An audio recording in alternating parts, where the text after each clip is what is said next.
The Famicom was Nintendo's first home console.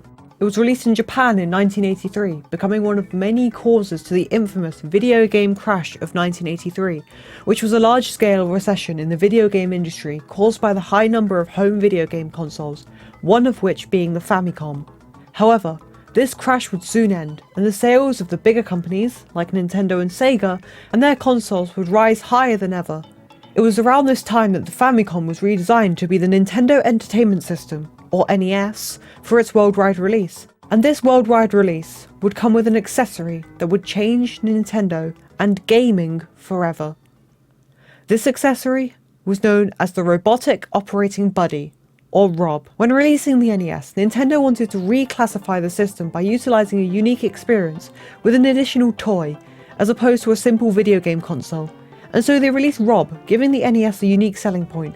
Which, can I say that looking back, this very much sounds like what Skylanders tried to do? So does this technically make R.O.B the first ever Skylander? Probably not. The NES was Nintendo's debut in the North American video game console market, and R.O.B was immediately successful. The Robot series of games contained two games, Gyromite and Stack Up. Gyromite was a game in which, to be quite frankly honest, I have no fucking clue what is happening. From what I can tell, R.O.B is controlling the gates in Gyromite, and him placing the spinning discs called gyros onto the red and blue buttons controlled where the gates would go. This would leave the player to control this little doctor guy, Professor Hector, and help him get through the level. Okay, wait, yeah, I know what's happening. This is fucking sick. This robot was released in 1985, and it's better at video games than me? Like, look at him go, what a legend. This is incredible. Not everyone had a friend to play video games with, and having a robot friend to play with was incredible. Like, imagine if this was developed further, and he was able to play Super Mario Bros. With you. I guess that's kind of what happened with TASBot though, so my wish kind of came true. Call me sad, but I'd much rather have a little cute robot to play video games with me than an actual person. I love watching R.O.B move. Something about it's so mesmerising to look at. And to think that it's all done with a purpose. It can see it. It can see it in those eyes, and it knows damn well that it's doing a good job.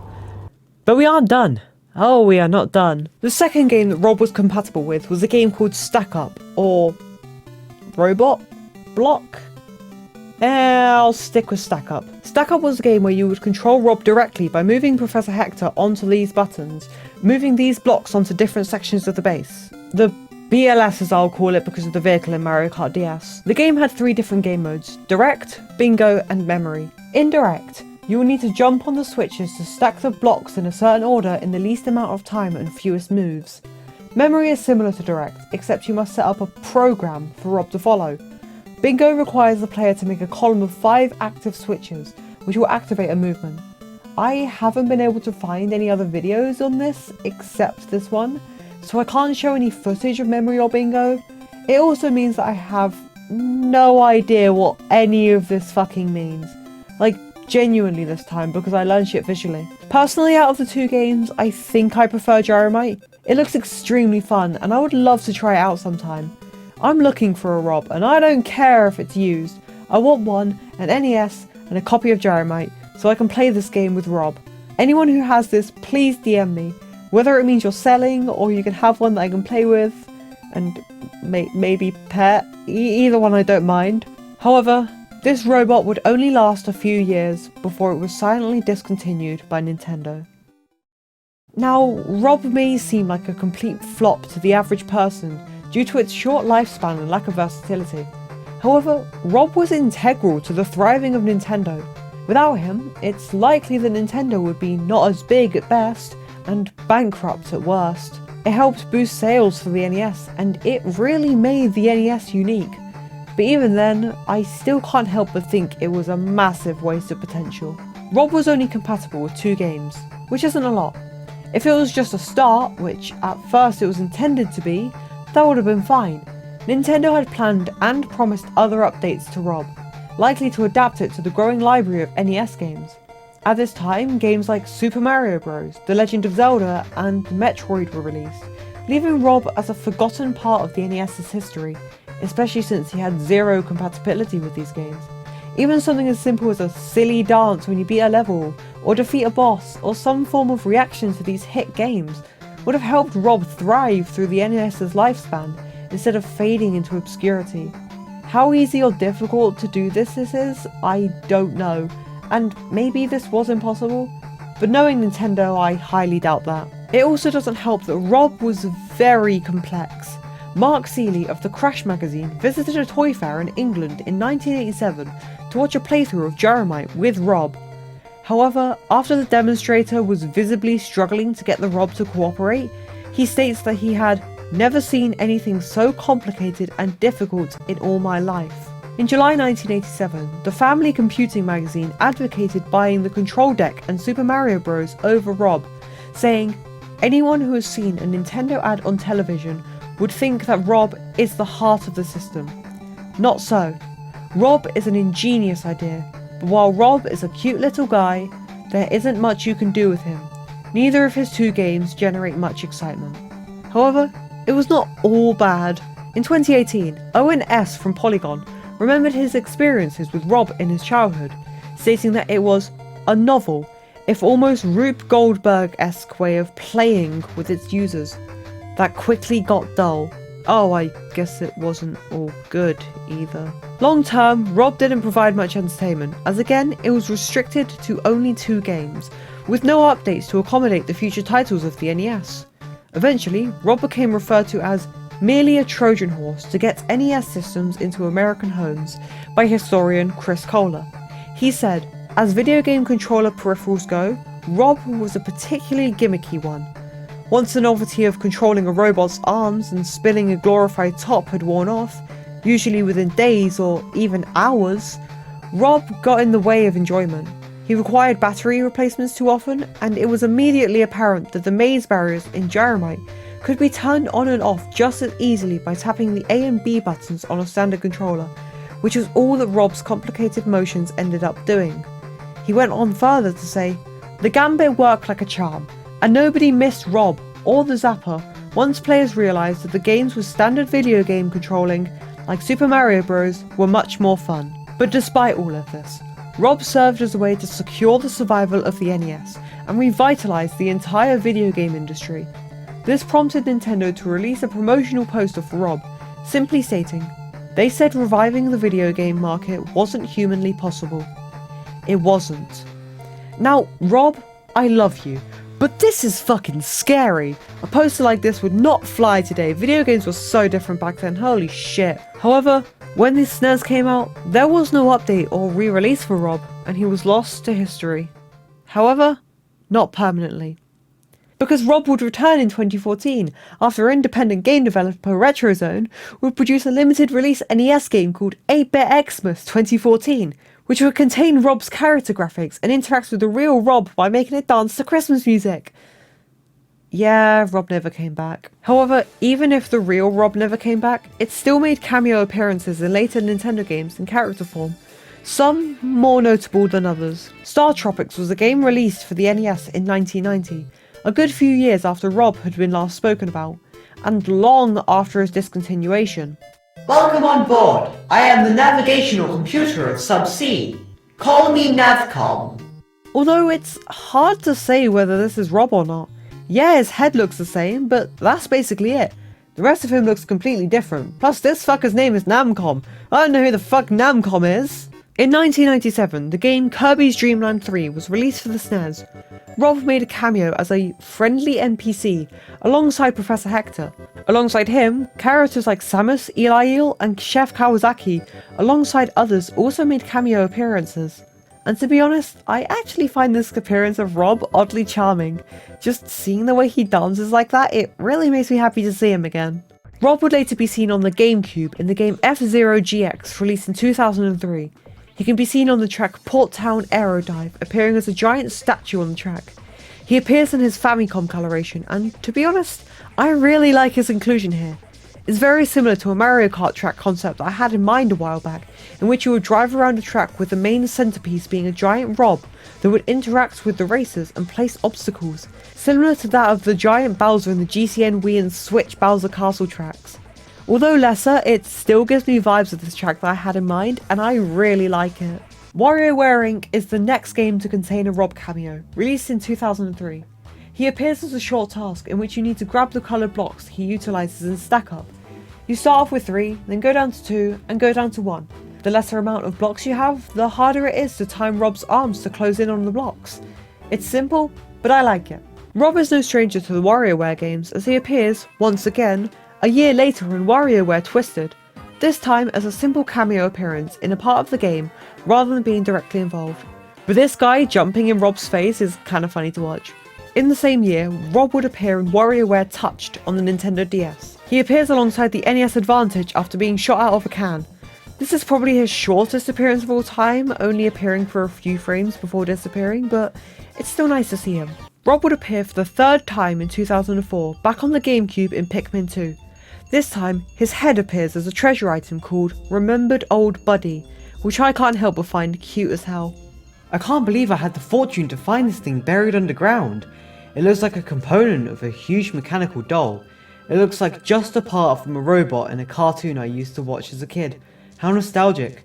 This futuristic machine makes me feel like I've travelled back in time. It hits me hard thinking that someone who had a R.O.B growing up will read this and smile with nostalgia, remembering their old friend that they used to have. R.O.B's appearances in WarioWare finally come to a halt as he appeared for the last time in WarioWare Smooth Moves on the Wii in 2006. This is the first, and definitely not the last instance in R.O.B playing an antagonistic role. He acts as a boss that you are tasked to beat in the microgame 9 Volts, appearing with his Stack Up BLS alongside the Zapper from Duck Hunt as his weapon of choice.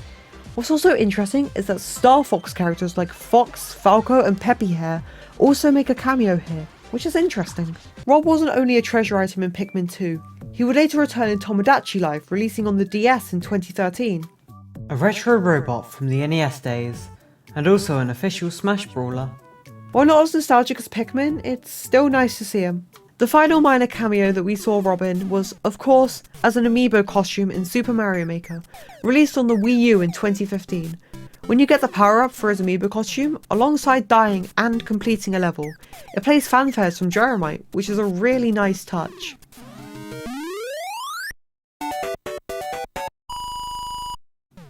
I also like the fact that his rocket boosters are powered up when he jumps, and you can pose to have his eyes glow.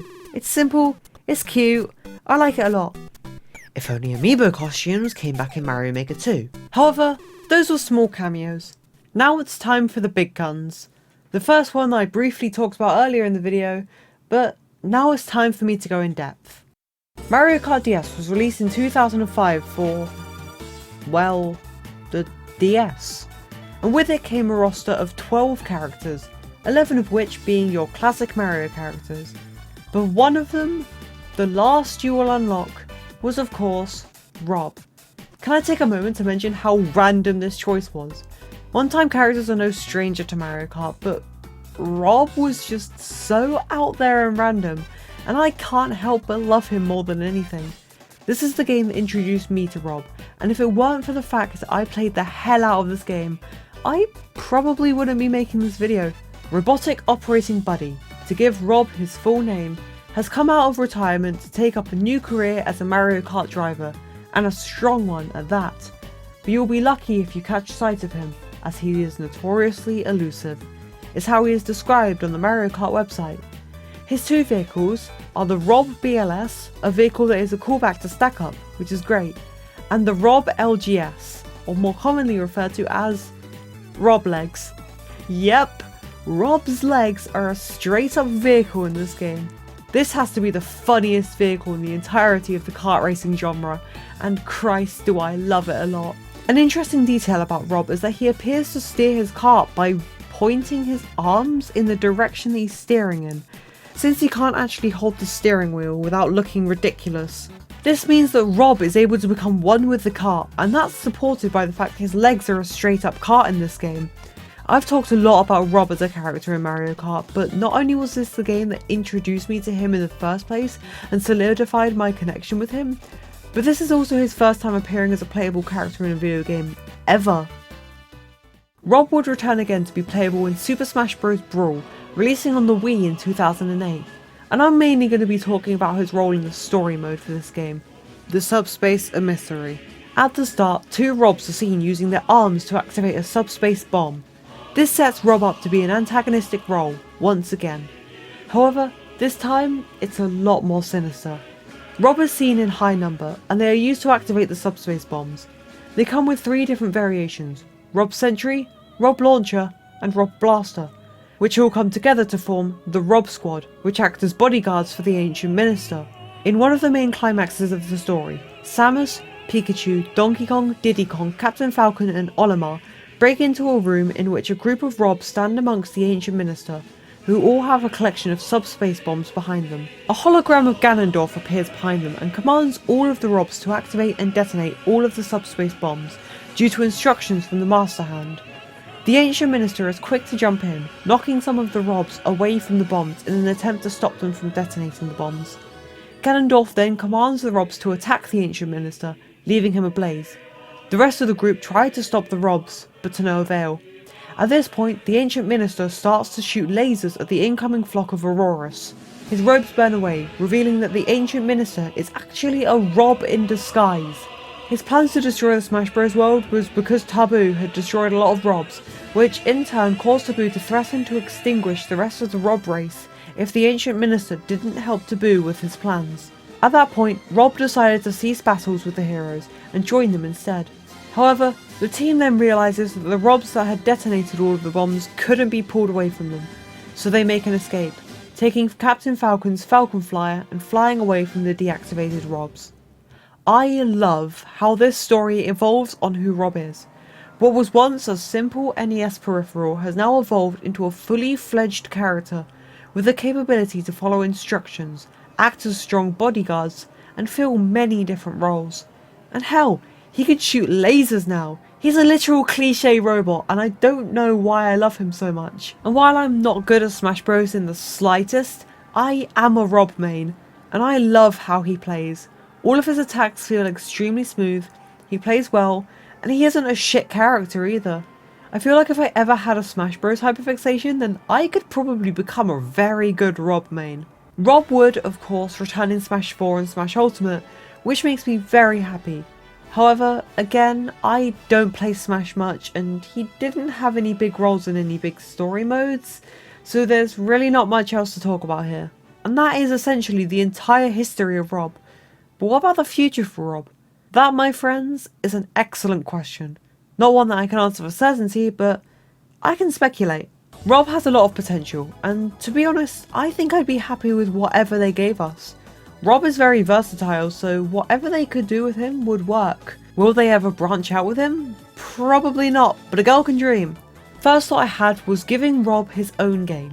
Something like a 3D puzzle game in which you use different elements of Rob to traverse the different stages, trying to reach the ultimate goal being, I don't know, freedom, I guess? I don't know, that's to be decided. You could even do something similar to Koraidon and Miraidon in Pokemon Scarlet and Violet, where you start off with little to no powers but slowly unlock certain abilities, like a rocket boost to your jump, laser shooting, hell, even extendable arms.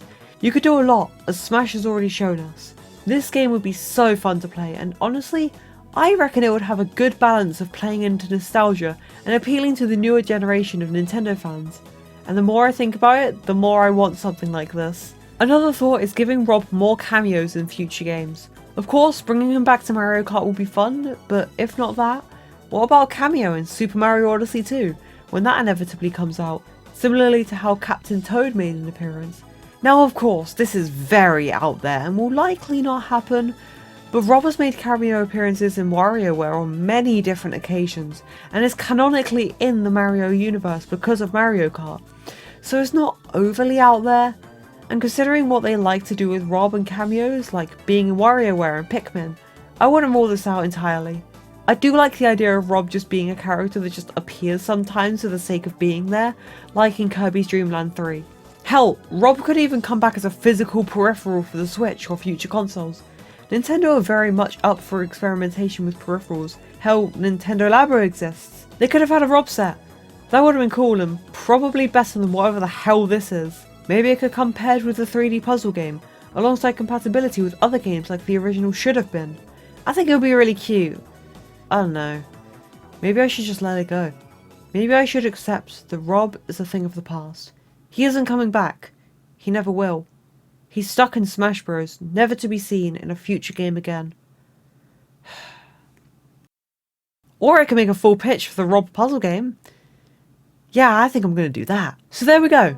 That is the full history of R.O.B, and what I think the future of him could entail if Nintendo gave him the chance. What do you think about R.O.B? Do you love him? Or are you wrong? Leave a comment down below. And be sure to subscribe if you want to see that dumb video about the R.O.B game. And be sure to like if you enjoyed. It really does help a lot more than you'd expect. And until next time, goodbye.